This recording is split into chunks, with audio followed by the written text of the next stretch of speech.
What is up, and welcome in to the Easy Smoke and the GM podcast. I'm your host, Ezra McCann, and I'm joined, as always, by my outstanding co-host.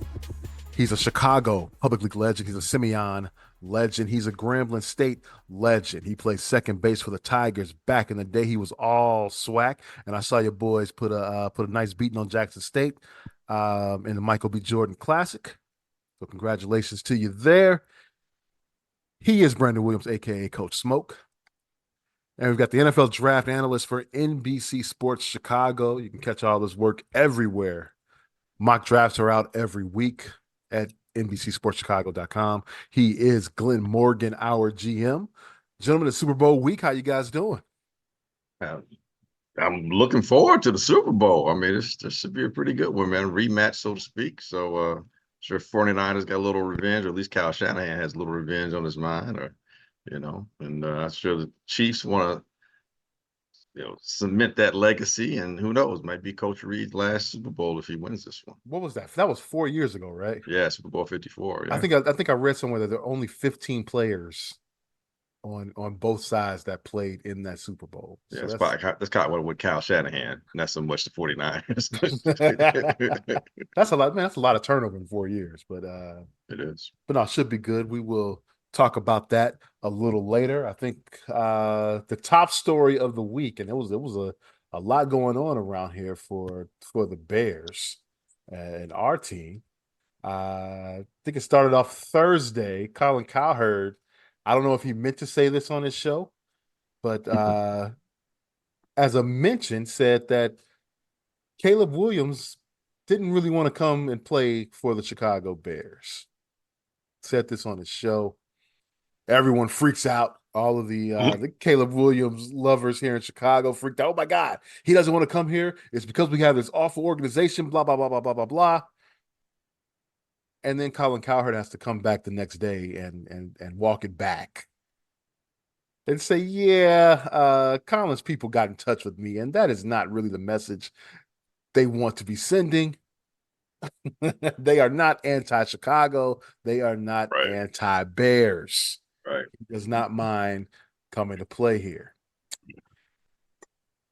My thing is, why would you? And I know maybe it was old news, and maybe he is a little concerned. But why would you talking about Caleb Williams? Right. Why are you? And I'm talking about Cowherd now. Why would you even throw that out there, and you don't know for sure? You know why? Makes noise. You makes him relevant for a day, if not a couple of days, because he's been irrelevant as of late, especially on this topic matter.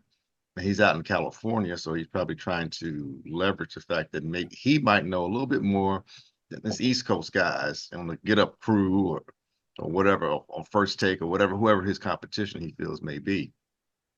So that's why he said what he said, even knowing that he was going to have to walk it back.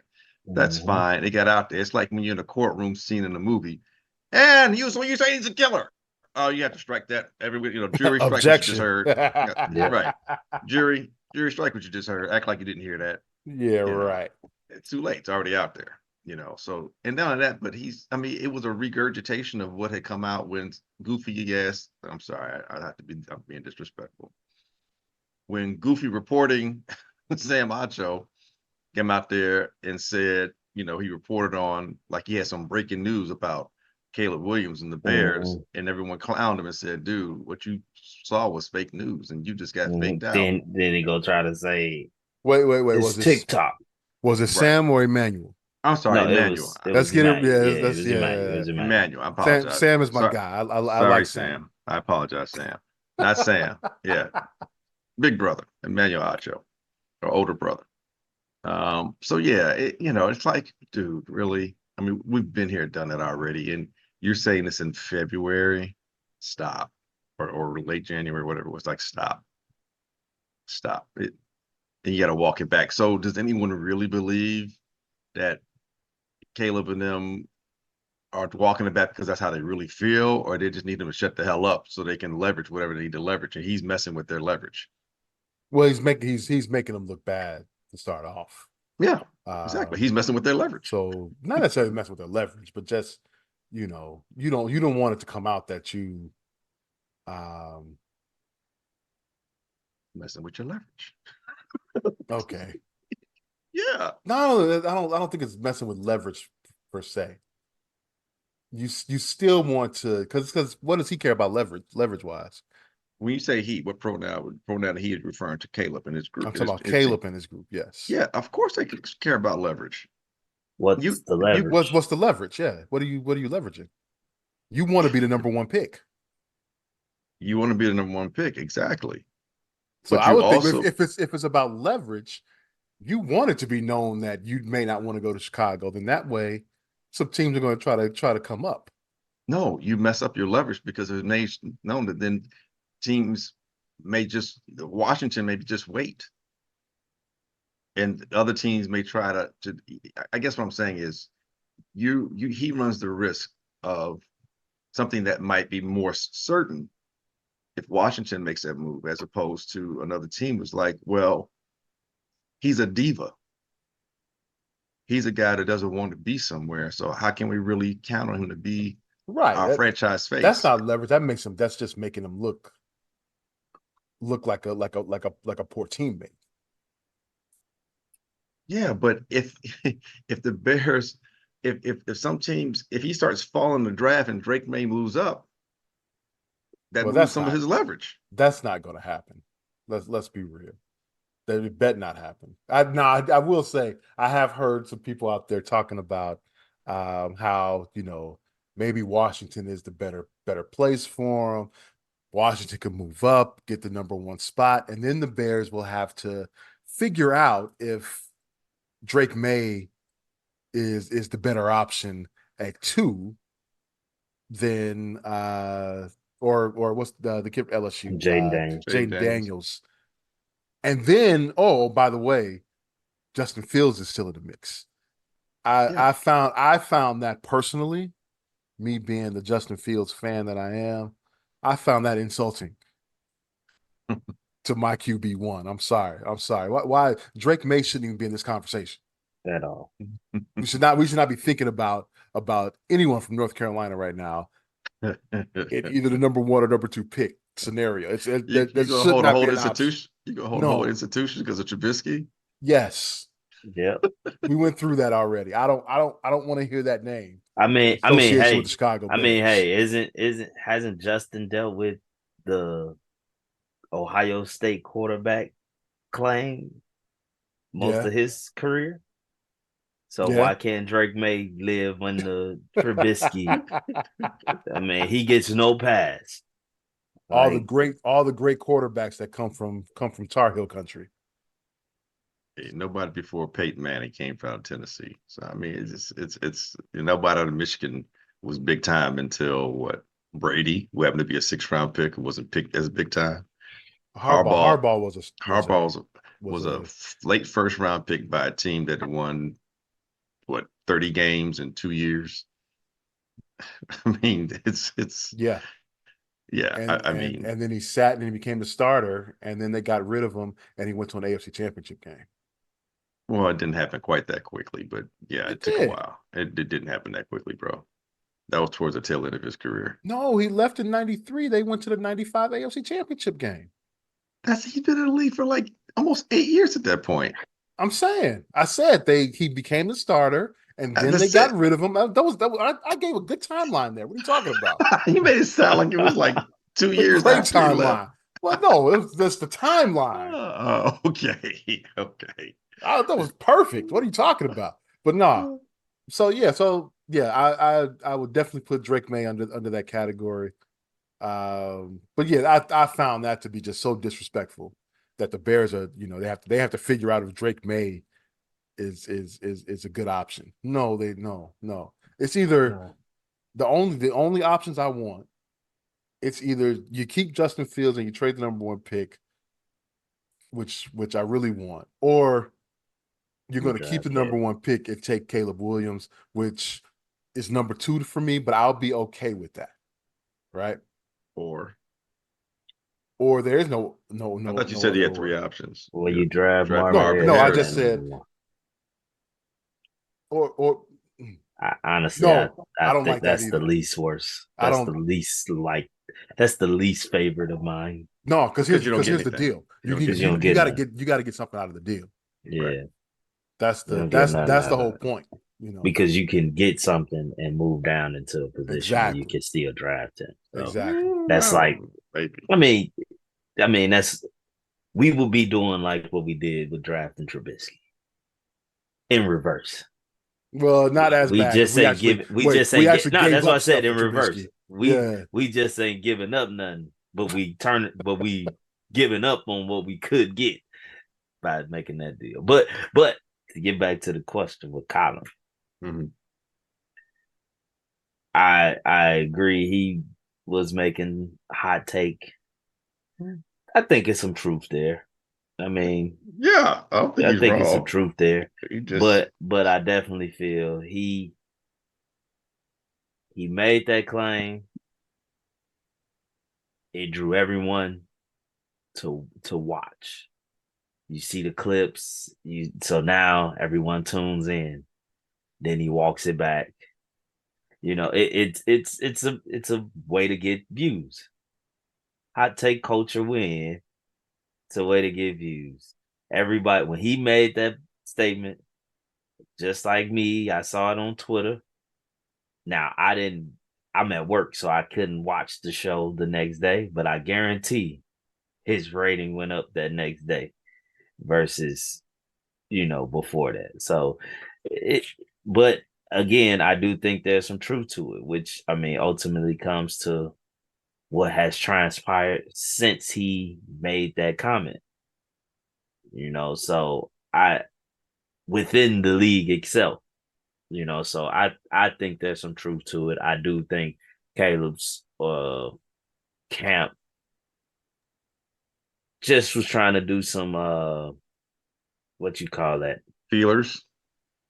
trying to clean up, right. trying to do some cleaning up of the situation. But ultimately, this isn't the first time we've heard these type of claims from the camp. I mean, what did the dad Right. say Not too long last ago. year? Mm-hmm. So it's I mean, sorry, Bears anti-field Twitter, because you all Oh, definitely or Parkins and they were worried. Spiegel, Oh my God. these dudes were going into a major panic, like major panic. What do you mean Like he doesn't want to come here? it's a man, like what? Why They even why brought would he? Cowherd on. Didn't they bring Cowherd on the station? They did. I was going to say, Mm-hmm. I found it very interesting. He not only went on the score with Parkins and Spiegel, he went on with Waddle and Sylvia on ESPN Radio too. So he did both Making the rounds. sports shows on Friday just to clean up. And that's what made me feel like, okay, maybe there is some real to this because I'm sure on a Friday afternoon, the last thing he wanted to do was come on Chicago radio to talk about Caleb Williams Is and it? the Bears. Maybe Mm, this is a market that, who knows how far his show penetrates into the heartland of America. yeah, And now but you get I on think it here. was more of let me make my sources at USC, whoever they may be, let me make them happy and let them show that I'm trying to make this right. So I don't lose those sources going forward. Verbal restitution is what he's That's making, right. huh? That's right. Mm-hmm. But made for a very interesting weekend uh, for Chicago Bears fans. Now with it being Super Bowl week, there's been a lot of chatter out there. You got the Radio Row going on. So players are out, hawking different products. Right. Uh, I saw Shannon Sharp was out doing Oikos yogurt today, and Rome Odunze has his own Sharpie that he's promoting. That's right, Okay. a pen. Okay. It's amazing what you can do out there to make money. But anyway, there's been a lot of players that have been asked about the Bears situation and whether or not they, go ahead and draft Caleb Williams. Do you keep Justin Fields? Do you trade Fields? And it's been a lot of chatter out there. A lot of players that say they should keep Justin. just because of his talents. Um, what do you think about that? About Justin's reputation in the league? It kind of reminds me, and I hesitate to say this because I don't want it to become like a jinx on him in terms of his health and his viability here as a Chicago player and a potential Chicago icon going forward.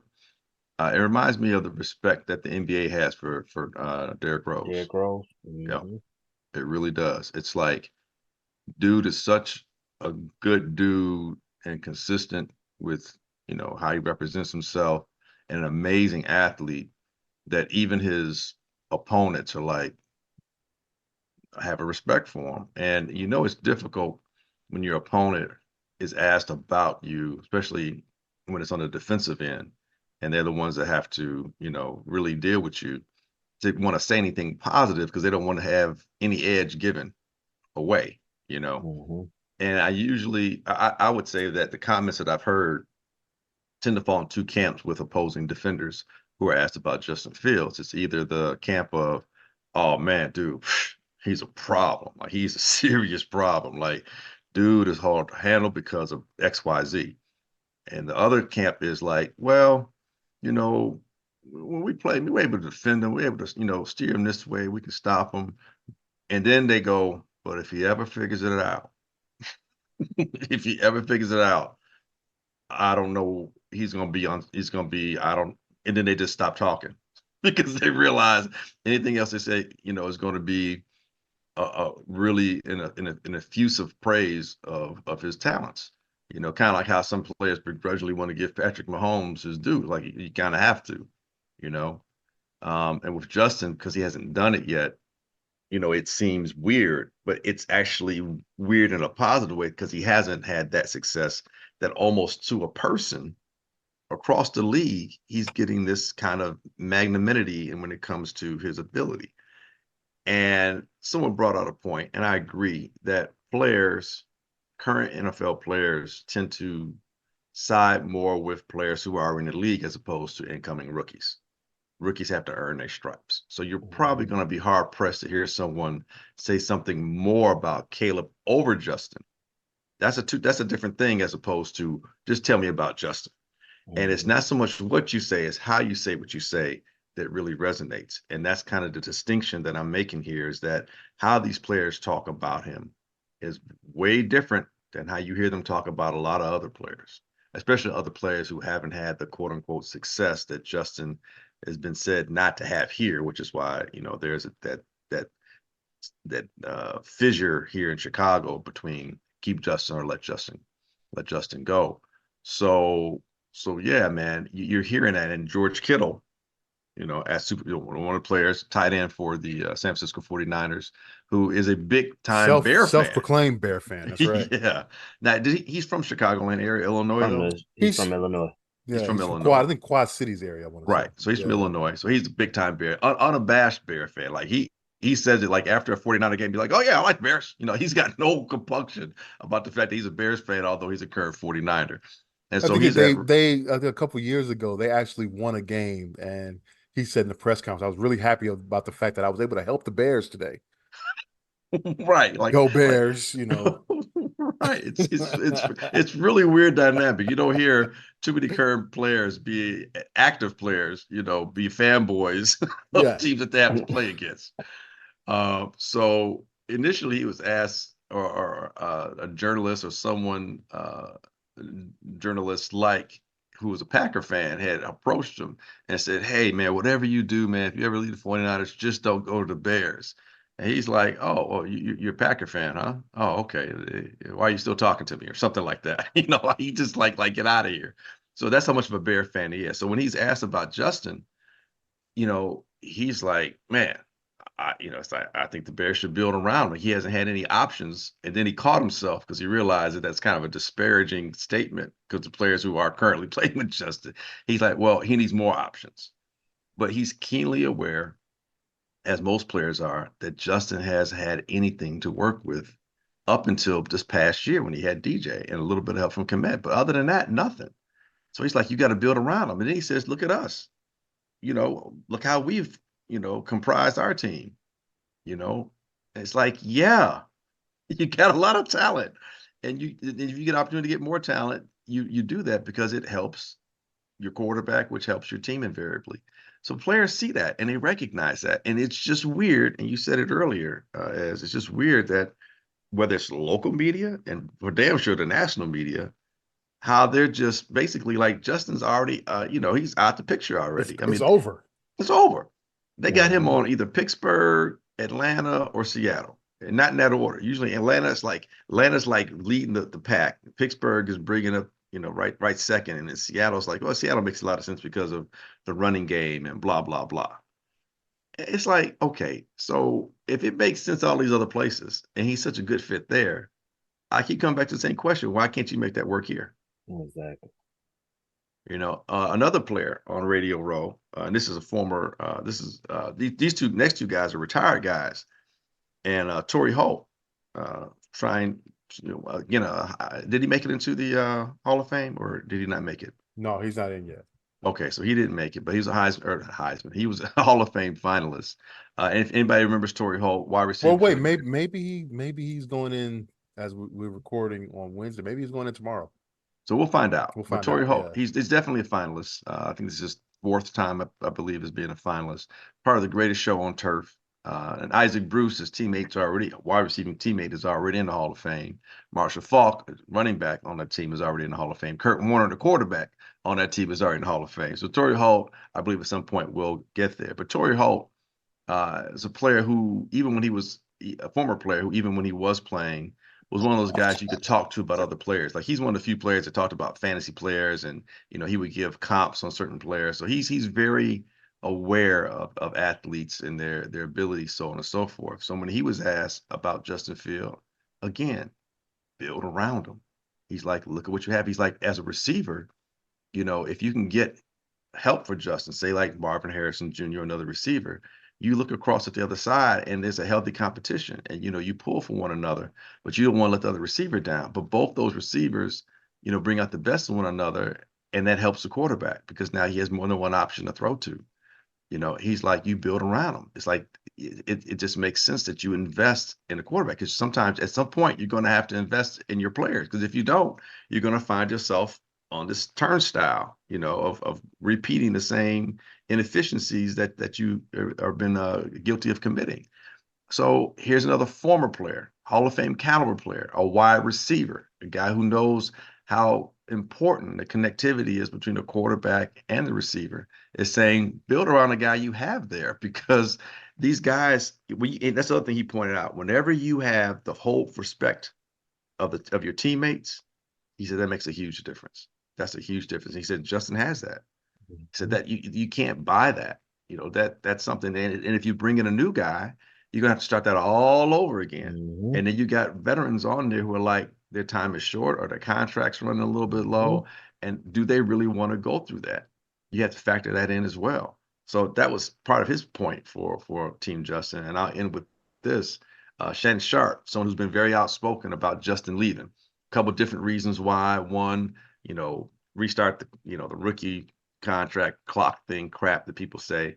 But the other reason, and this was more in terms of Justin, it's like, get out of Chicago, Justin. Go somewhere where you'll be appreciated. It's kind of the other camp he's kind of been at. And he sees Justin being more utilized in a place like Atlanta, where he can play with, Drake London at wide receiver.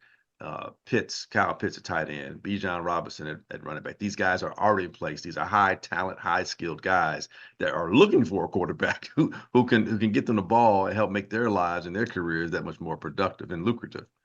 So, and not to mention that, the head coach down there is African American. Atlanta is a city that's very much a chocolate-like city in terms of the city in of itself. And that Justin, obviously being from the Atlanta area, it makes a lot of sense on a lot of levels, and I get that. So if Justin were not to be here, I would enjoy seeing him at Atlanta. Let's understand that. But Shannon Sharp, when asked by Jared Payton what you should do, he was like, well, Justin, I believe Justin should go to Atlanta. I believe Justin should go to Atlanta. And then he said, and then some of the reasons I mentioned. But then when Jared was like, well, if you trade the pick, you may be able to get 3 first-round picks. And then Shannon was like, yeah, he was like, The more he thought about it, it wasn't an easy decision. He's like, man, I would really hate to have to be the GM right now. That's a tough spot for that GM to be in. That's a tough spot to be in. And the more he thought of it, he's like, what I'm gonna have to do? This is what I'm gonna have to do. I'm gonna have to go back and I'm gonna have to get everybody who's going to find out as much as I can about Caleb. I mean, from the time he's 11 years old, find out everything about him on the web, what he likes, what he doesn't like, what his teachers told him, what his favorite subject was in grammar school and high school, what his team, everything you can about this young man. And then after that, I'm going to have to watch tape because I haven't really watched anything. I've seen a little bit here and there, but I haven't really gone in depth and watched. So you're going to have to watch his entire tape and all these things. Right. And it's just like, you don't say. Okay. He's like, so when you have a guy that people say is generational, you really have to look at that. Right. Like, I'm like, okay. So that just proves because somebody tells y'all that somebody's generational, y'all gonna run with it, which brings me to my point that there'll be another generational talent within the next couple years. Sure will.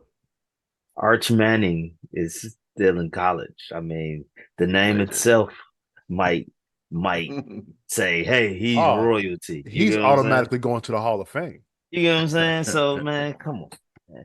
But I don't know if he was done, GM. Yeah. No, I talked way too much. One of the ones that I saw, and I haven't really been watching much of the Super Bowl week stuff, but one of the ones I saw, I can't remember the name, but he's actually a former Bear, and he's on Kansas City. Can't think of his name right now. Like currently, or yeah, currently. I don't know if he plays much. Let's pull up the roster. He's a former Bear. Offense, defense. I can't recall. He's a lineman. I can tell you that because he was a big dude. So I'm assuming he's a lineman. He might be a D lineman, but. But I'm pulling up the roster right now. I'm gonna wait to is fine. Let's see. And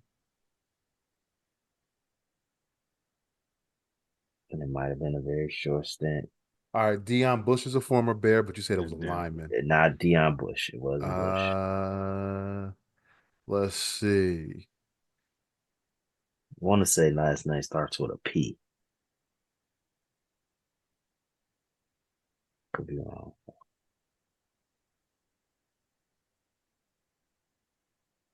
Could be wrong. Nobody in the defensive line. Hold on. Mike Purnell. Purnell. He played for the Bears. I believe that. But the clip I saw said former Bear, and now Kansas City Chief, whatever position. Okay. So I could be wrong. I mean, but that's who I'm talking about. He was like, his take on it is the Bears give up on quarterbacks too soon. They never give the quarterback a fair shake, a good chance to develop, and then they get off of them way too soon. I don't think that's back true. Back in 2022. So it was real recent. Justin was on the team. He played for the Bears in 2022. He's big number 64. So who does he think that Actually, he had two numbers with the Bears. He had 63 and 64. He played in 2022. Mike Pennell. Mike Pennell Jr. to be more accurate. 6'4", 330. Oh yeah, I remember him. Mm-hmm. Now granted, that doesn't mean he's necessarily right, but I think about the right. I think about the overall way the Bears has been doing this thing. Draft a quarterback with a 1-year coach, basically. New coach come in, new system. Then eventually you get rid of the quarterback, get a new quarterback. And if we draft Caleb, we're doing the same thing over and for a third. Wait, is this a third time or a fourth time? It'd be third time. Third time in a row, though. For quarterbacks, right? Like the lame duck, lame duck coach. Yeah, come on, man.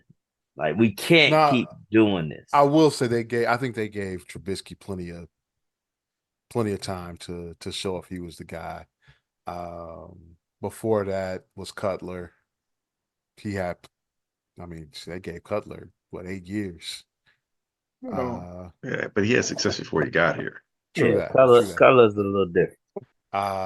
Before that was Color is the longest tenured Bears quarterback of my lifetime. Orton was never Orton was never the guy. Grossman, I think he was splitting with Rex. Yeah, they gave Grossman enough time, I think, to show. And how long was Rex our quarterback? I think he was drafted in 2002 and injury. He left. Yeah. He left right before that 2000. When did Cutler came in 2009 to the 2008 season? Was Rex's final year. Yeah, literally only season I remember Rex. But Rex and even Trubisky, both those guys had excellent defenses. Yeah. Okay. And both those guys had talent on offense. I'm not saying they had great talent, but they had talent on offense. I'd say Rex and Trubisky. Rex had talent. I mean, they made the Super Bowl. I think Cutler didn't get the talent until Trestman got here. Right. That was the issue. And then the defense. But I'm not talking about. I'm not talking about Cutler. I said. I'm saying, and Rex and Trubisky had talent. Is what I'm saying. I said those guys had defenses. Trubisky had a the defense was like number one. And Rex had a really good offensive line. He had running back. He didn't have receivers. He had Mushin Muhammad and Bernard Berry. It wasn't the Moose that was in Carolina though. Dude, he was a solid receiver. Tell me, Justin had anybody like Moose in his first 2 years. Tell me, had anyone like Bernard Berry in his first 2 years? Allen Robinson, year one. Oh, you're right. He did. I take that back. So he did have a Mushin Muhammad, but Moose wasn't the same guy when he got here. Dude, he was a solid receiver. I'm not saying he had to be a superstar. I'm not saying Justin has that. I'm not saying these guys had superstar receivers. They had talented receivers.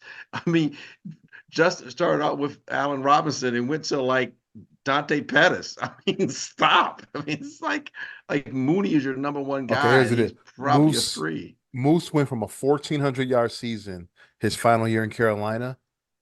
Then he signed with the Bears and he had 64 catches for 750 yards in 2005. The Super Bowl year, he had 60 catches for 863 yards. Okay, that's a solid receiver. It's okay. It wasn't. Solid doesn't mean you're awesome. It wasn't the superstar we thought we were getting that had 1,400 yards in a contract year. Superstar. Never put the word superstar out of my mouth. Damn, it's a solid receiver.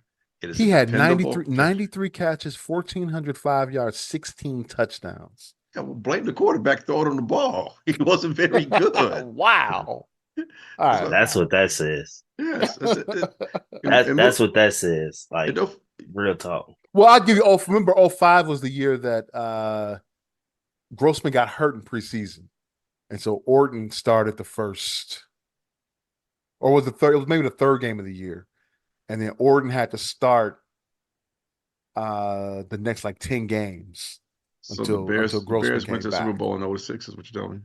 Yes. 2006. Yes. Okay. Well, again. I'm saying he was okay. He wasn't. He never had an all-pro. Receiver. I never said all-pro. No. Solid. No. It's the quarterback. Because and I say that to say this, and it comes back to current.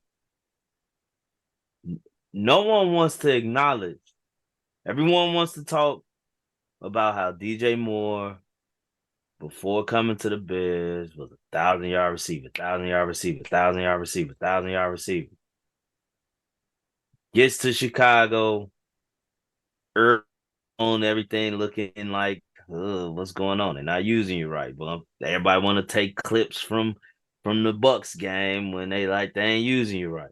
DJ Moore has a career season with Fields as quarterback,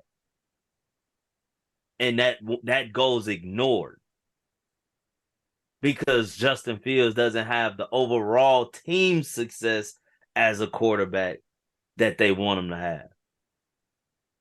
But they ignore, they quickly say he has a number one receiver. Well, talk about that number one receiver having a career year then. Mm-hmm. Let's talk about that. They don't talk about that. They don't mention, they quick to say he's a number one, but they don't talk about the fact that number one had a career year. And Justin missed 4 games with him. And which really cut down his production. It really did. Because I continue to say, DJ Moore was my fantasy receiver. So I know. Oh, me too. I know what I was getting in them 4 weeks. Me too. So those are things people do not want to acknowledge. You put another guy capable on the other side of him. It's a different story. It is. Different story. I saw a stat, and I'm trying to find where the dude posted it so I can go back and use that stat in my arguments with Justin. And I'm going to paraphrase it here, but to some degree, basically the stat said that Justin Fields on his downfield throws, his rating on 20, I think it's 20 plus yard passing or whatever it was like 96 point something or 90.6. It was really high. And only Aaron Rodgers had a better one in the last several years. I think Aaron was right around 104 something. So clearly it wasn't this year because Aaron didn't play. So it was maybe the last several years. And that's phenomenal. His downfield passing accuracy. People don't want to talk about. He's a really inaccurate player. Yeah, but when he's throwing downfield, he's one of the best in the league. And no one wants to bring that out. And there was something else that he mentioned as well. I can't remember what that was, but it's it was stats I hadn't seen before. I was yes. I'm dude, these things exist. It's not a clear-cut thing. Oh, I think that's the other thing they were saying. Torrey Holt was saying too about the locker room being the face of the franchise. Or maybe Shannon Sharp was saying it's being the face of the franchise, how important that is. And the expectations. I think it might have been Shannon Sharp because he was talking about you need to find out everything you can about Caleb because when that person becomes your quarterback, he's a face of the franchise, and there's more to it than just what you do on the field. It's how you represent. Because you can't be a bad. Yeah, it was Shannon Sharp. He was saying you can't be a bad dude. You can't have character issues because a team has to know that you're the face of the franchise. I'm really? Because he knows that's one thing they definitely can't say about Justin Fields. No, is that he has character issues. Zippo. And not only that, but he didn't throw anybody under the bus when he could have. I mean, through all that adversity, a lot of bad. If he had any quote unquote character issues, or you were concerned about, his commitment to the team and the team ideal and all that stuff, that was tested. It's not going to get much worse than what he went through. It really isn't. And what you have there. You can't just let that walk out the door. I think Torrey Holt, they were asked, I think he was asked about Justin, what do you like about Justin? He's well, he's 6, he mentioned some of his stat, he's a big dude. He's got a big arm.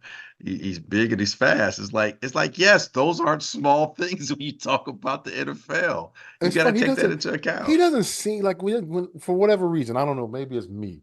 I look at Justin when I see him on TV, he doesn't seem like a big imposing dude. But then you see him when you see him with other people, wait a minute, maybe he's not small. Maybe he is. I was watching. No, this had nothing to do with it. I was watching the Bulls game last night, and I thought back to Kobe White. I remember when Kobe White got drafted. I thought he was a 6'1", 6'2" point guard, and then I saw he's 6'5". There's no way. They must be measuring his hair. There's no way he's 6'5". Right. And he did an interview after the game last night, after their comeback win last night against Minnesota. He did an interview with Casey Johnson. And KC is a good 6'4.5". Right. Yeah, Casey's legit 6'4". Kobe White is all 6'5". I Right. looked like, damn, he really does have that size. But going back to Justin, you don't see that until you actually see the guy, and it's like, oh, he does. He's an imposing dude. Right. And it's like Jaden Daniels 6'3", just like Justin. But Jaden Daniels don't look like Don't Justin. look like right. He's Right. it's like, man, that dude, can he take 2 hits in the NFL? He might take one, but can he take the second one? So yeah, man, it's really interesting how much the media, and we've said it time and time again, media, local media, national media, how much it's like it's a done deal. And to me, what that said, as opposed to players and a lot of fans, and I bet you say probably most of Chicago, who are Chicago Bear fans, I say it's conservatively 60% is keep Justin. I think it might be a little higher, but I'll just be conservative and say 60-40 split. But my point Do you think being, it's 60-40 for Justin? I think it's higher for Justin. You think so? I do. Dude, because I'm on Twitter, for every one person that's like, oh, you Bear fans are crazy, there's like 5 comments that come after it, and people keep, I mean, they're responding like, dude. You got a different algorithm than me. Oh, really? I see it as more, it's would more say at it's least more 50-50. like 20-80. Caleb, man, Really? I see, yeah. I've been staying off Twitter because it's just been crazy.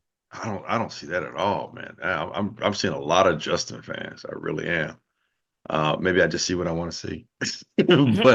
but getting back to the media, I think why there's such, well, I'll put it this way, why there seems more of a consensus with the media as opposed to the fans and clearly the players, is because I think the media is being fed this information. Yeah. And media people, majority of them, I would still tend to say are reporters, and reporters report what they're being told or the information that they glean or find out, as opposed to offering an opining. Now, they still do that, obviously, but more times than not, those that have more journalistic integrity tend to go with the reports that they're hearing. And so when asked, what will the team do? They say, well, it looks like the team is leaning this way because they're speaking to coaches, they're speaking to some personnel that may be in the building, they're speaking to other, administrative people, so on and so forth.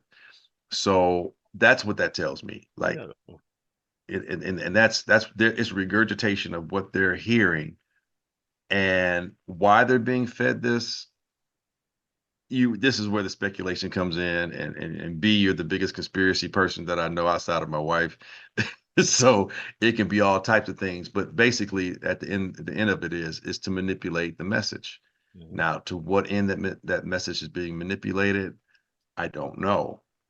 But polls, I will say this, and I've said it before, polls' history has shown that he will not just do what seems to be the public think. Right, what seems to be reported on or publicly reported on. He's going to make a decision based upon his data, his decision-making, pragmatism, and what makes the most sense for the team, not an individual. So that's what I'm pushing my hope on to that. One thing that I began to notice with the media is they want to convince you that they are right. Well, everybody wants to be right. Everybody wants their stance is the right stance. Yeah. And if you ain't believing what I'm telling you, you're wrong. And if they go against what I'm telling you, they're dumb. Brian Poles, if you pass up on this, you're fired. This is a fireable offense. Mm-hmm. Which ultimately tells me you guys haven't watched Chicago sports at all. Being in front office in Chicago is one of the safest jobs in sports, and that's across the board. As long as you're making them money and saving them costs, it's across the board. We never have this in that position though. You know what I mean? Yeah. Well, yeah, that's true too. That's true. But he's not alone now. There's a president. There's a president up there that might have his back. Right? Oh, go ahead. I'm sorry. I was just gonna say, man. I mean, just saying, like they don't pay attention, and they just want to be wrong. I mean, they just want you to understand that they're right, you're wrong. You don't understand you don't know what you're talking about. They know what they're talking about. That's their job to convince everyone that they know that they have the answers. But like Kanye told Sway, you do not have the answers. And that's the key here, man. Like what Washington just did, now so many of the media is in flux because they don't know what's about that. They kind of all many of them now like, well, I don't know. Maybe Washington is gonna trade up to get them. Well, here's the thing. To your point, right quick, this is how they save face. Well, if Washington do it, they're going to have to give up a whole bunch. So that the implication is Washington may not want to give up a whole bunch to move up one spot, so they can still kind of be right. That's how that's how they kind of clean that up a little bit. To your point, but I will say though, I can't remember a tougher decision for a general manager than what Ryan Poles has on his plate right now. This is career defining. oh yeah, it's organizationally critical. It's critical. Think about Ryan Pace. His entire career, everything he does, through now is that the career defining moment for him is trading up to get Trubisky instead of taking Patrick Mahomes, who is, may go down as the greatest quarterback of all time. Right. Poles could be in this situation here. I mean, I think the best case for Poles is whatever way he goes, it works. Is for both guys, for both to work, or at least be, his guy plays well. Because man, if he chooses the wrong one, oh my God, this is it's only success for him is for whoever he chooses to be successful. That's it. And it don't matter, and it doesn't matter no other way around. I mean, he's already taking heat for CJ Stroud. Which doesn't make sense. Which is insane. So I can only imagine if he was to take Caleb, let alone Justin going somewhere and going crazy. But Jaden Daniels have a good season, or Drake May have a good season. What if Drake May turns out to be the greatest quarterback of this generation? Like he's in a. But think about it. Has there ever been a tougher decision? No, I would agree with you there. Not as polarizing as this one, no. Yeah, I'd agree with you. Because there's so many different scenarios that can go against him. I mean, there hasn't been. I don't think there's been a team that has the number one pick, has a quarterback that they would, you would want to build around, but you're being told that this college guy is a generational guy and he's a can't miss. That's tough, man. That's the one that becomes difficult. Like when you start telling me the reasons to pick him are based on finance and having more time, and maybe this guy having an opportunity, this guy being Caleb, having an opportunity to start at a better vantage point than what Justin did, and that might give you a little bit longer term success because he's a little younger, the starting point's better. His rookie contract might give you a little cap flexibility to do a few things. And if he's able to, affect wins and so on and so forth, I'm like, okay, I kind of can see where that might appeal to you. But when you heap on generational talent, can't miss prospect.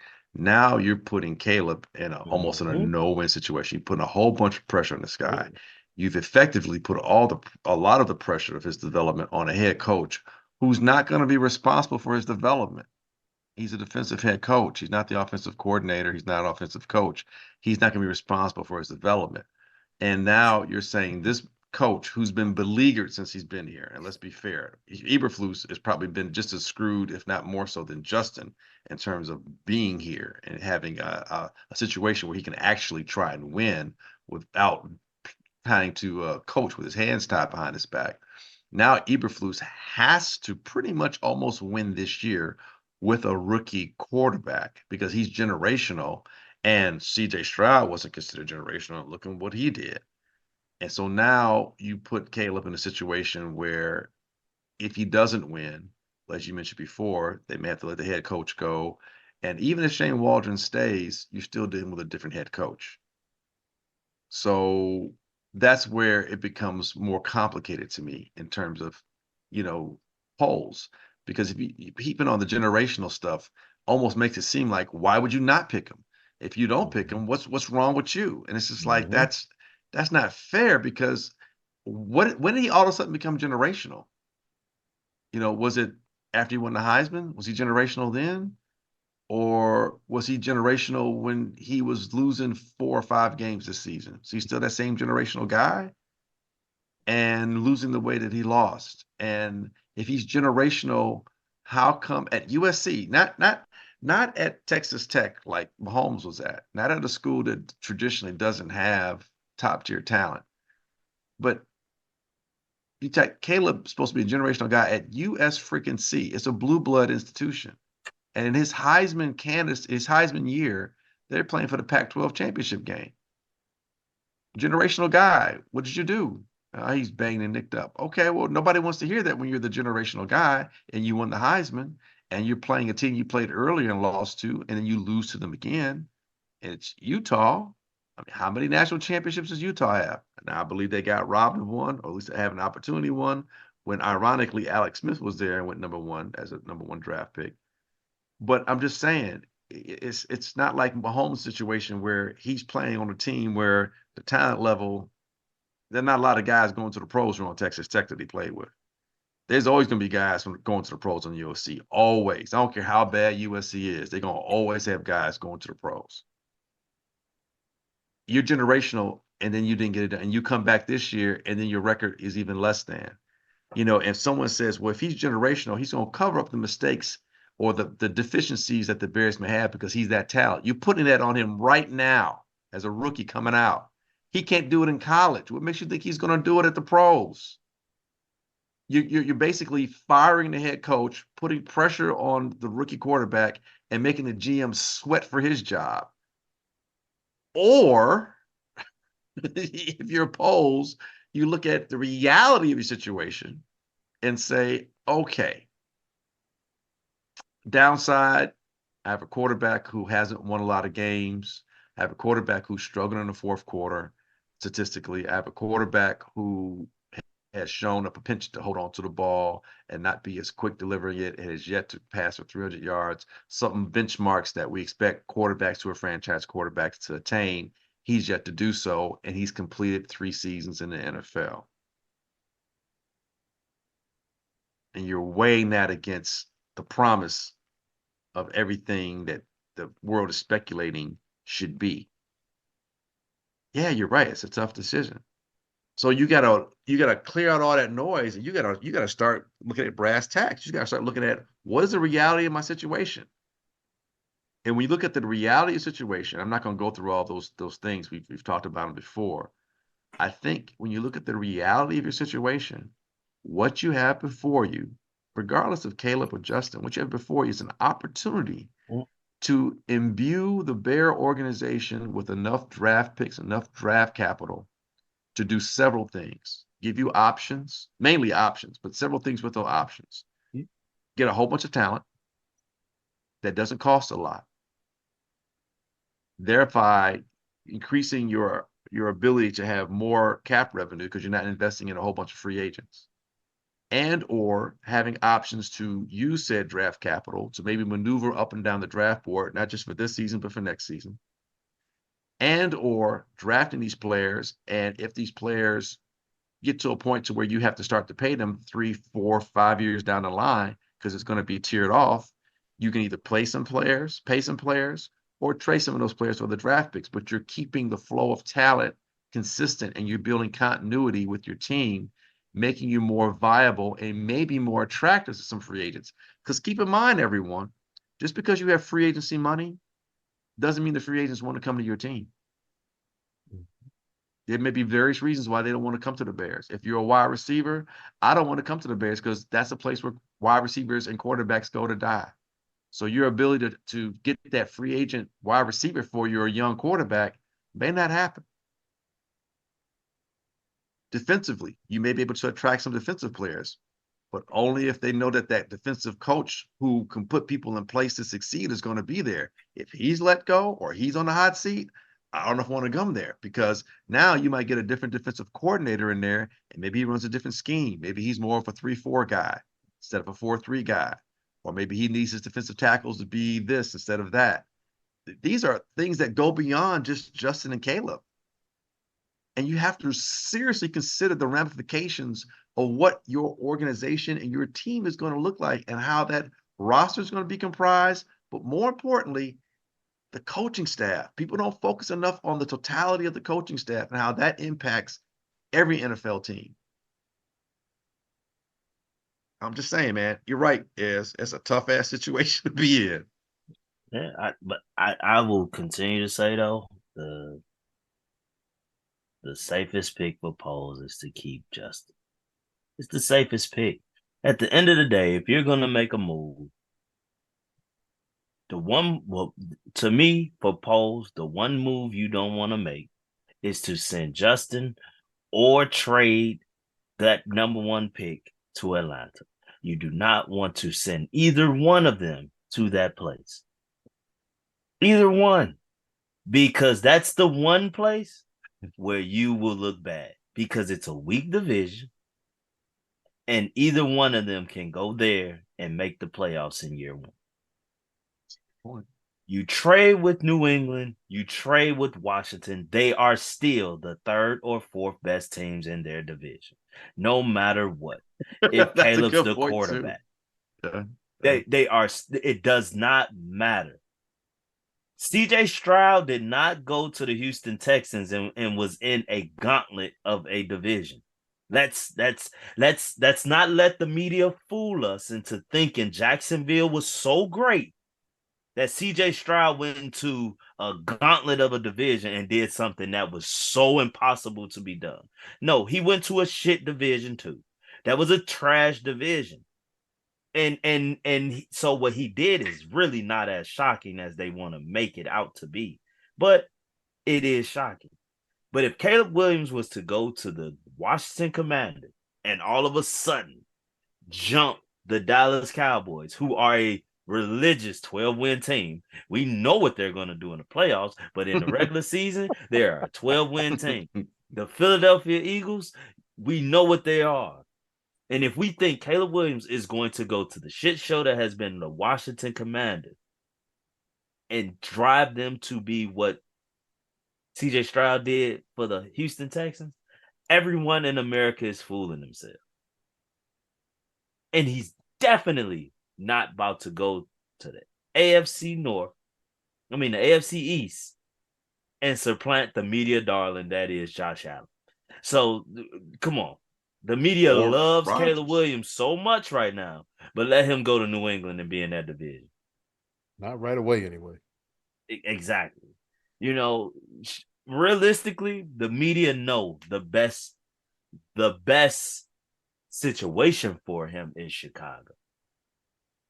That's what they know. Because as much as they were happy to see Detroit do what they did and Green Bay with Jordan Love, those really are considered one-hit wonders, kind of, even though Detroit was trending up. But still, to this day, no one really believes in Jared Goff.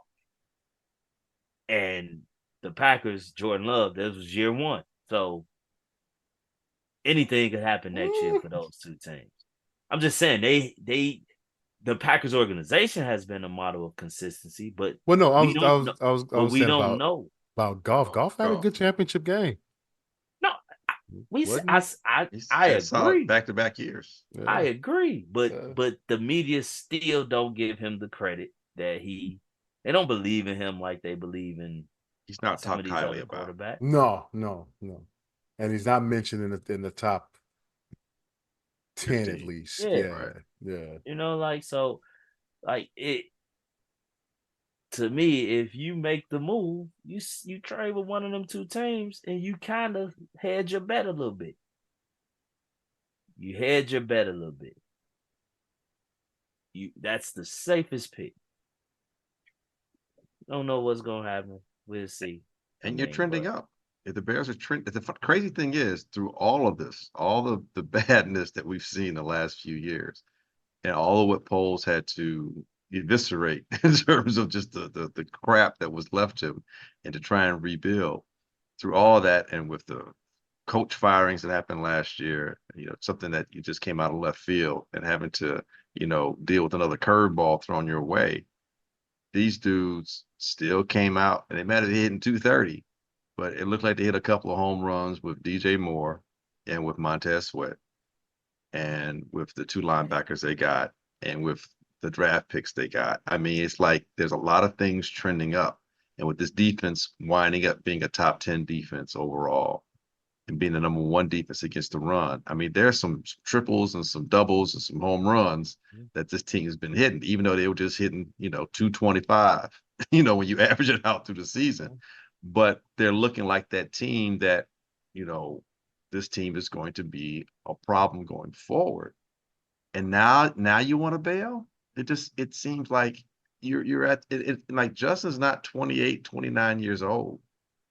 He's 24 years old. He's still very young. He's still a lot of football left to learn and left to play. And I know the Shane Waldron hiring, you can look at it both ways. You can look at it as, why would Waldron come here unless he feels he can get a new quarterback or a young quarterback that he can mold, blah, blah, blah. Or you can look at it as the Bears are like, look, I've seen what you've done and you've worked wonders. Can you work wonders with this guy? Because he's more talented than Geno Smith, and you've basically helped him salvage his career. What can you do for Justin? Oh, for Justin, I can give you the world. What's crazy? What's going unnoticed? I think that's the angle. I'm still worried. Well, I'm just saying. I think that's the angle, though. I think that's the angle they took. That means like uplifting Justin, because he did that with Geno, and I didn't hear his name in any head coaching. No. For potential head coaching jobs. No. So what made him such a high commodity to potentially coach Caleb Williams? Like, you were fired with Pete Carroll. Like, I'm just saying. Like, to me, honestly, I mean, it just didn't scream that to me, because I'm like, if he was such of this highly sought out OC, like everyone was trying to really make it out to be, like, why wasn't he considered for any head coaching job? Why did he agree with the Bears so quickly?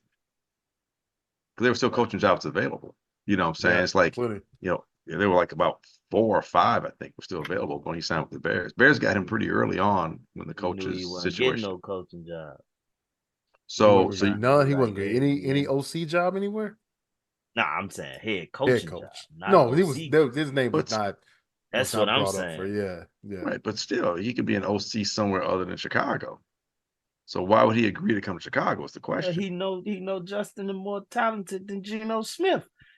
So I'm saying, take what you're saying and then play it out. So if Justin feels, I hate to say reclamation project. Either way, he gonna probably be gone if he do what he supposed to do. But that's what I'm saying. Like, maybe, but if Justin, who's been maligned unfairly in a lot of ways, but to some extent, there's there are palpable issues with his game. If Justin has the uptick in his game, anything near the way that Geno Smith did, and we would imagine maybe even higher, so because the talent level seems to be higher, and he does it for 1, maybe 2 seasons, then Shane Waldron can probably write his check to where he wants to go. Because Chicago, if there's any spot that's going to be looked at for the next couple of years, it's Chicago, whatever decision they make. You know what I'm saying? It's like, okay, this is what the Bears kept Caleb. Justin's over here. It's next 2 years, how well is Justin doing? How well is Caleb doing?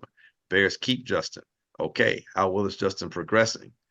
What is Caleb doing? If Justin is progressing at a point to where he becomes, the NFC's top 5 quarterback and a top 12 quarterback in the league, now all of a sudden Waldron's like, hey, look what I did. I could do what other people said couldn't be done, and the Bears are back-to-back playoff appearances, and I need a head coach. I want to get a head coaching job. That might be a better sell. Because here's the thing. Here's the question. Are the Bears closer to going to the playoffs with Justin Fields at the helm, with a load of or a haul of talented players coming in and some free agent acquisitions, or are they closer with Caleb with limited acquisitions coming forward? Are they closer to the playoffs with Caleb or Justin? I'd venture to say even the most ardent Caleb supporter would have to look and say they might be closer with Justin and Caleb. And if you're if you're Eberflus, I know you want Justin to stay because he won 7 games despite everything last year. You just need to win the 3 games that you gave away. You probably make the playoffs. Yeah. And that's with Justin missing 4 games. Those games you gave away, Justin was playing in those games. Denver, Cleveland, Detroit. And 2 of those, I'll blame on the OC and the play calling. The Cleveland game, defense needed to make a stop. Although defense played his ass off, you can't let a dude throw for 300 yards, or 200-something yards in 1 quarter, or whatever the hell Flacco did against him. You can't let a guy who came off the couch just kill you like that, like he did. Why did the Raiders hire Getsy? Well, okay, if you're the Raiders, who did they lose to? They lost to the Bears, and they lost to Bagent being the quarterback. So Bagent being the quarterback coming out of Shepherd College. Oh, that's right. Yeah. It's like, well, O'Donnell played at Purdue, and O'Donnell might fit the type of style that Bagent seems to mirror.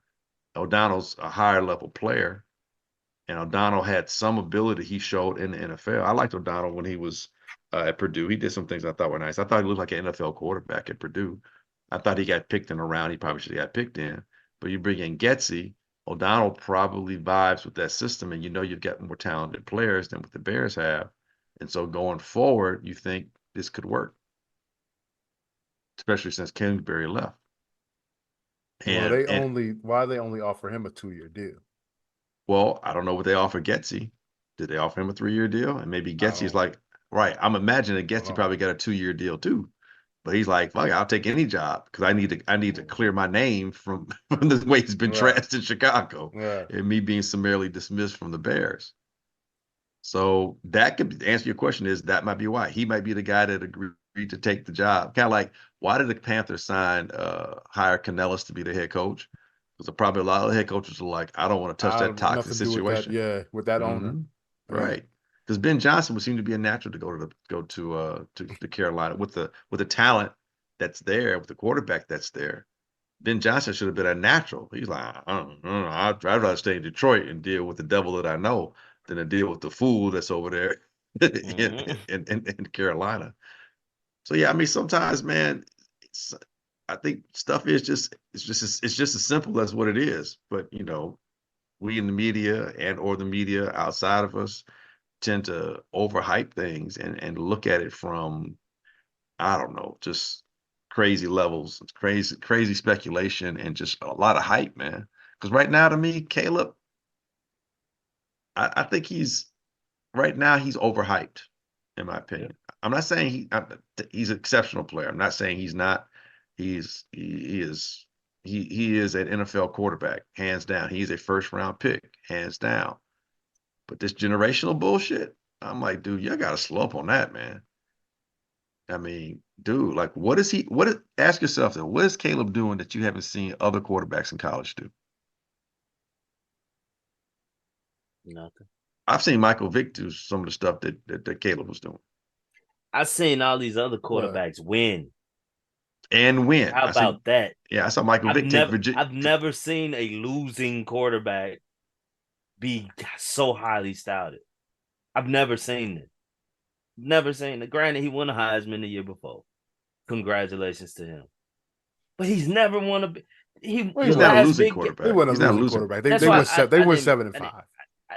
I don't mean it that way. But I was about to get to my point. The last and only big game we saw him win was at Oklahoma versus Texas. When has he won a big game outside of that? At SC, I watched him beat a bad Stanford team. But what that's just saying though, like what team has he beaten? I was being funny. You remember? Don't forget they lost in the bowl game to Tulane. So when did he beat? They lost to like that the year before last. They lost to Tulane in the bowl game. Man, that's crazy. And he quarterbacked that. And my thing is, he doesn't have generational traits of physical abilities. Well, he is agile. Yeah, I saw him get away from some pressure last year. I'll give him that. I saw Johnny Manziel do that shit too. That's true.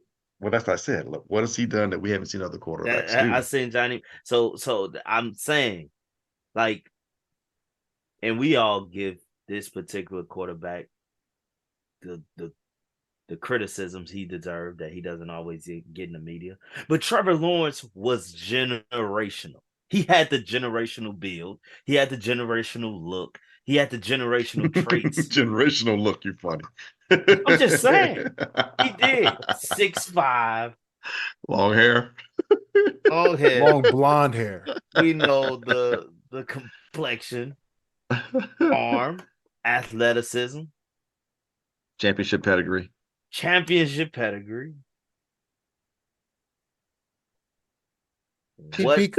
He beat Colorado. Who didn't? Outside of their first 4 games. Oh man. I mean, hell, I guess that's why the Oregon coach got Alabama.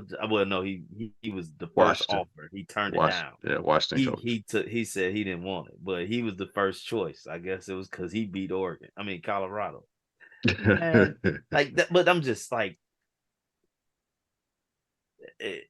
generational dog.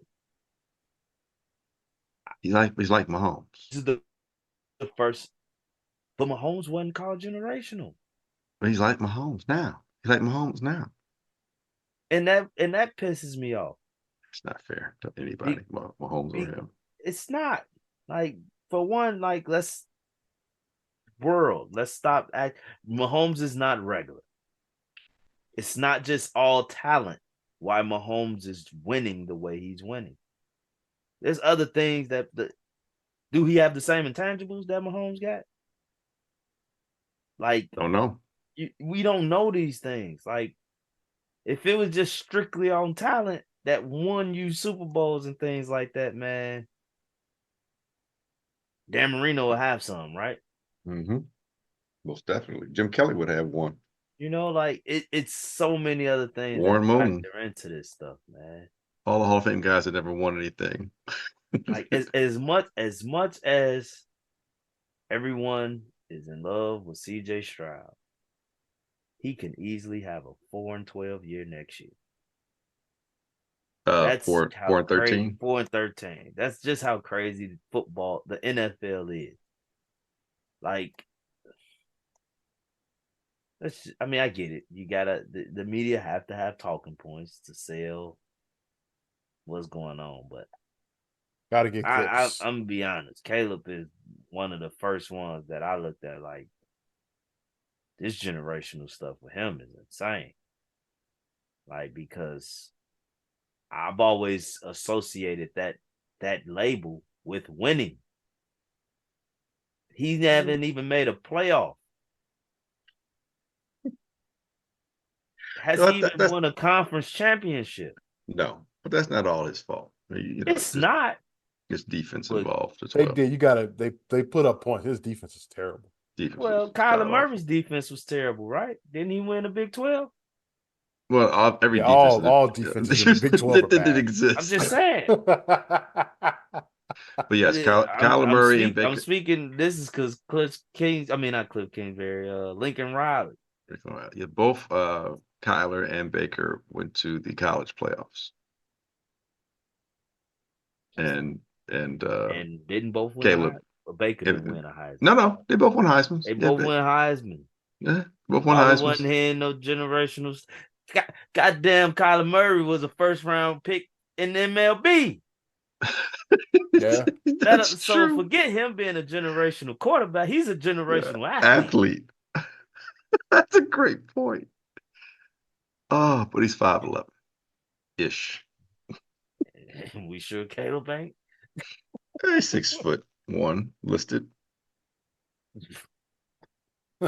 Listen, hey, Caleb, if you a Bear, trust me, Smoke gonna have your back.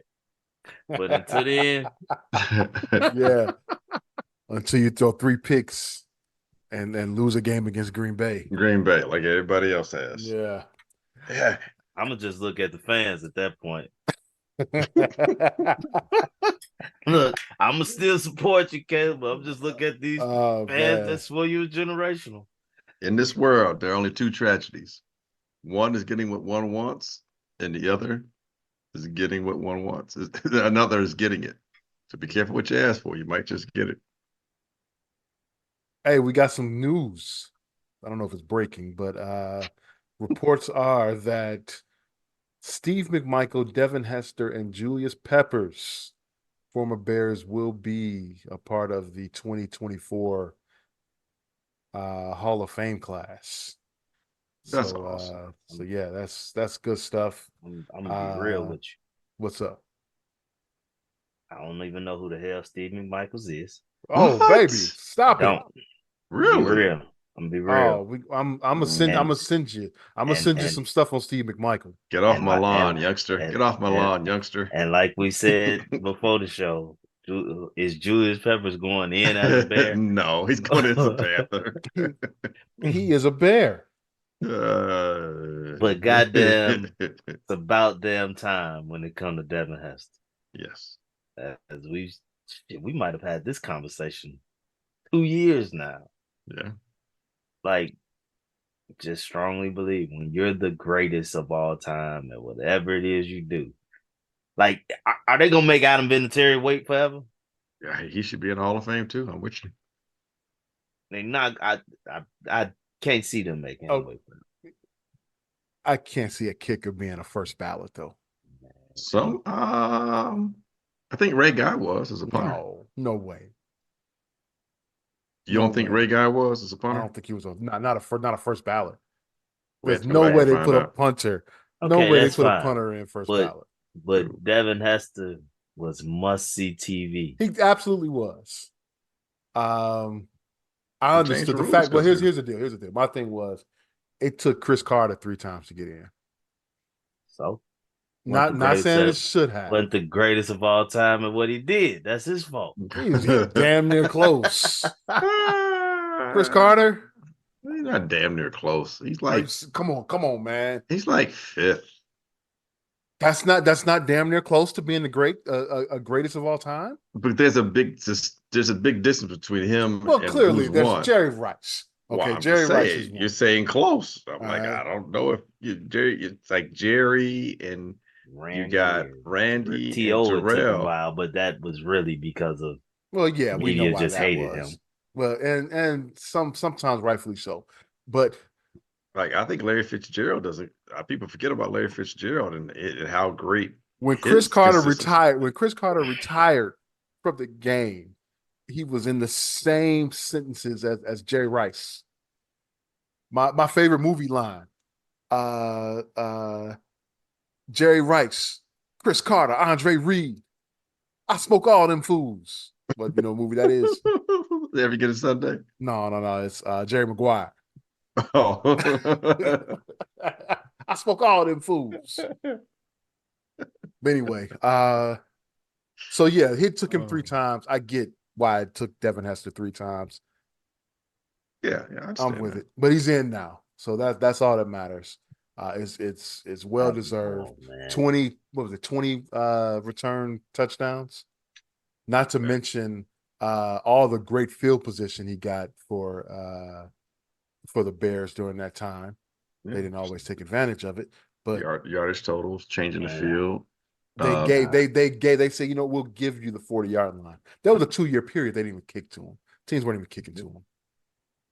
In our only shining moment of the Super Bowl. I don't even watch that shit. I hate when it shows. I turn it off after he scores a touchdown. I turn it off before because it's like y'all just teasing us. Why are y'all highlighting this? We didn't win the game. I get it is a special moment, but God damn it, we lost. I enjoy the moment, and then I turn because then I still feel good.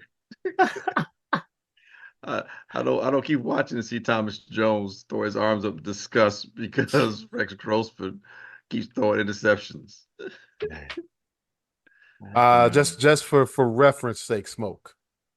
On Pro Football Reference, Steve McMichael, 95 sacks in his career at defensive tackle. Defensive tackle. He's got to be he was on 85 Bear. He was an 85 Bear. I think he's top 5 for interior defensive lineman, I think, in sacks. All right. Now here's his all time. Similar players. All right. Cortez Kennedy. Ndamukong Suh, Jared Allen, Howie Long, Neil Smith, Buck Buchanan. Some of those guys played on the edge, though. That's not even a fair comparison, really. Well, that's what they have here. I'm just naming the names that are here. Okay. Sue was inside. Howie Long was inside. Allen he played mostly inside. He did play some in, but he mostly played inside. Neil Smith was inside. Buck Buchanan was inside. Ray Childress inside. They put Richard Seymour on here, but he was outside. He was more of an end. Vince Wilfork, definitely inside, and Mean Joe Green, definitely inside. Those are his similars. That's not a bad list to be a part of. He got overshadowed because of everybody else on that team. There's so many people that are already in on 85 Bears. I mean, you got now Dent's in, Hampton's in, Singletary's in, Peyton's in, obviously. Covert. Jimbo Covert's in. That's 5 already. This is McMichael's going to be 6 now on a team that only won 1 Super Bowl. Played in 1 Super Bowl. Yeah. So I think that's what held him up. But the 95 sacks for an interior defensive lineman, that's a sick number. Yeah. Sick number. And he was the attitude of that defense. He was a all-out character. Mongo. And nickname Mongo. And real man, I know Glenn, I know you've met him before. You've had some interactions with him. I have. That dude, hilarious dude, man. It's funny. He's been in the studio a couple times back in the day. Yeah. Really, really, really, and a really, really nice guy. So congratulations to him. I'm still I got a Julius Peppers Bears jersey, so to me he's a Bear. And of course the great Devin Hester. How many sacks does Pepper have as a Bear? Like 12? That's a good question. He probably has like 28. Julius Peppers.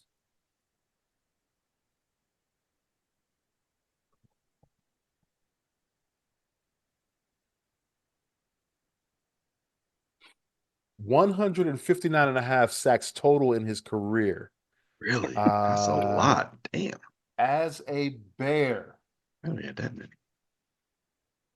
17. What you got? No, I don't know. I was just being facetious. I don't really know.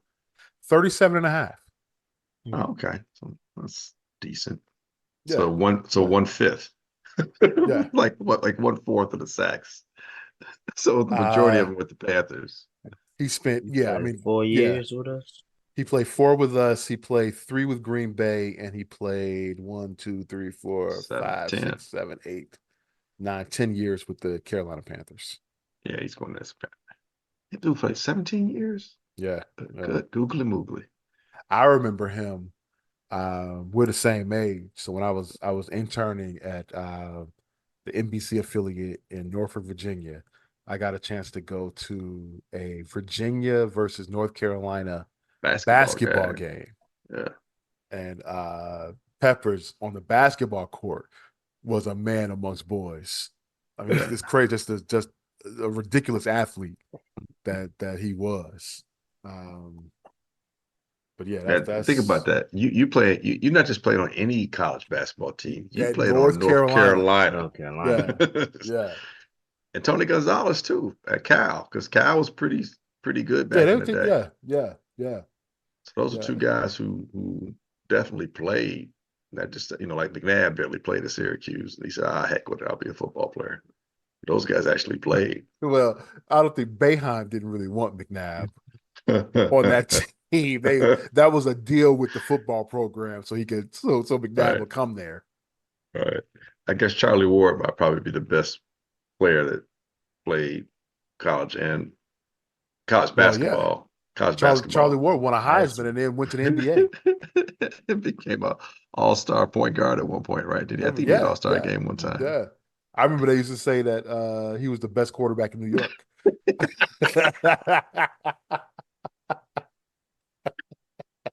The best quarterback in New York plays for the Knicks.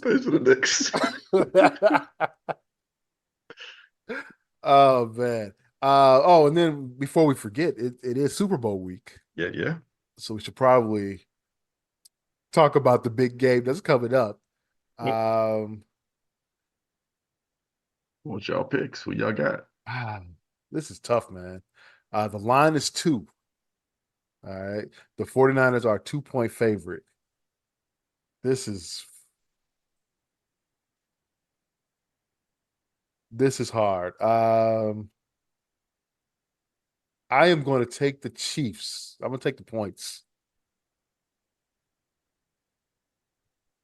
I'm going to take the Chiefs, and I'm going to take the over-under is 47 and a half. You got to take the over on that. So I'm going to take the points and the over. I got the third point. I got the third thing. I got the third thing. Y'all have to pick. And the smoke has to pick that first before Ez. Ez can't be taking everything first because then Smoke could just pick whatever Ez picks in that way. Who's got the lead? Smoke does. Yeah, he can just pick whatever you pick, and that way he doesn't lose. He probably should have gone first. Oh. Right. I got a tiebreaker. A third thing, but I'll let Smoke pick it. But man, yeah, for you it is. Yeah, tiebreaker. Yeah, because I was definitely going with those same two. Same ones. All right, so tiebreaker is Smoke has to go first. Who's going to win the game outright? Oh, I got the Chiefs. Outright. Yes, you got the same thing. Well, at only 2 points. Man.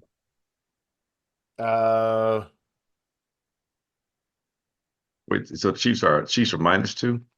Mm-hmm. They're +2. Yeah, +2. So they're not the favorite. San Francisco's the favorite. No, but it's only 2 points. Right. So you could pick San Francisco to win and pick the Chiefs to cover. Can we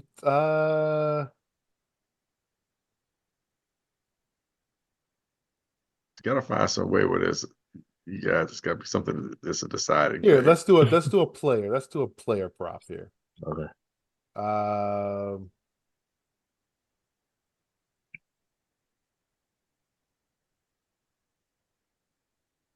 What you going on? I'm gonna go to Who does the most player props? Let's go to FanDuel.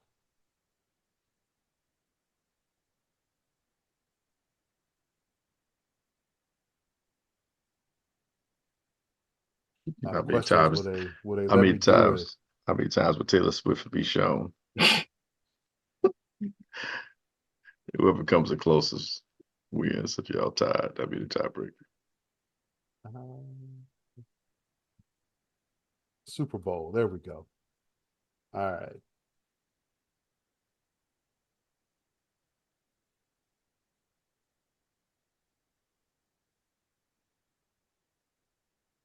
Super Bowl MVP player props. Where we go? Passing yards. Let's do pass. Yeah. One That's of what I us was do gonna do. Purdy. One of us do Mahomes. That way we're not picking the same thing. So yes. Okay. So your choice. Go first. I'm gonna take the under on Purdy, under 246 pass, 246 and a half. I'm gonna take the under.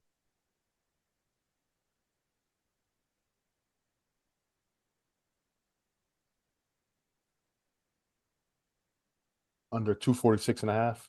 Mm-hmm. That's a good bet. So I will take Mahomes and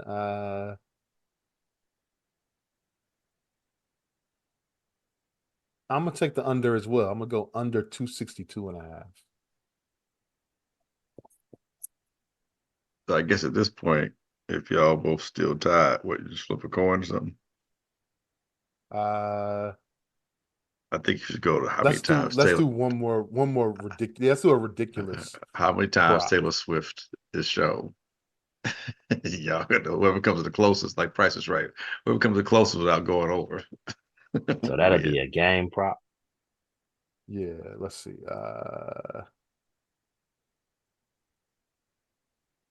Shit, we ain't gotta use it. We can just come up with that shit ourselves. Fuck. That's true. Don't need a game prop. Here, I'll be the arbitrator. I'll be the arbitrator. I'm gonna say the over and the under is 6 times. 6 for Taylor Swift. Mm-hmm. That's low. Ugh. That's low. You think so? That's low. 6 times. Oh, better That's yet. low. Hear about this. Well, no, you gotta put a hook on it. Hear what I said. Forget what I said. Y'all pick a number. And whoever comes the closest, that's the tiebreaker. So y'all pick the number. How many times you think she'll be shown? Because she will be shown. You can go first. All right. And we still doing this live? We still doing our show? No. No, I want to do it. Okay. No. I'm gonna say she will be shown.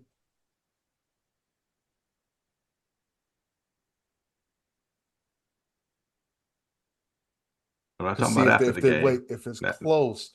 Not after the game, like right up until the end of the game. Up until zeros. Or is it when the broadcast ends? No, like when from kickoff. Kickoff double zeros. Final zero. So kickoff to zeros. Right. Yeah. So it could be that last gratuitous shot, like if the Chiefs win, maybe that last shot. So if they show her right before kickoff, that don't count. Nope. All right. And if they show her, they can show her like right when the game ends in the press box. But after that, nope. Man, this is hard, man. Y'all gotta break this tie, man. Y'all got too much. Y'all agree too much. I'm gonna go 5. Wow, 5. Okay. That's it. I'm going 8. 8. Okay, so if it's 7, Smoke's closer. If it's 6, Ez is closer. No, we're playing Price is Right rules. So if he's 8 and goes if over, I'm 8, I'm over. Yeah. Oh, so you win because they show her 3 times and you just win because. Well, if they show her 9, if they show her 9 times, he wins. If they show 7 times, he loses. I think it's the closest. It's closest. Yeah, no matter what. Because you're both are far enough away. Because if it's 6, you win. If it's 4, you win. If it's 7, you lose. If it's 9, you lose, obviously. So Smoke wins if it's 1 under, 1 over. You win if it's 1 under, 1 over. That's fair. I think, yeah. Okay, that's fair. Yeah, so closest. Obviously, if it's 2, you're a lot closer. If it's 12, then shit. By the way, Glenn, you've won already. What, for shits and giggles, what are you taking? I'm taking the Chiefs and the over I'm sorry, taking the Chiefs, excuse me. And what's the over and under you said? 47.5.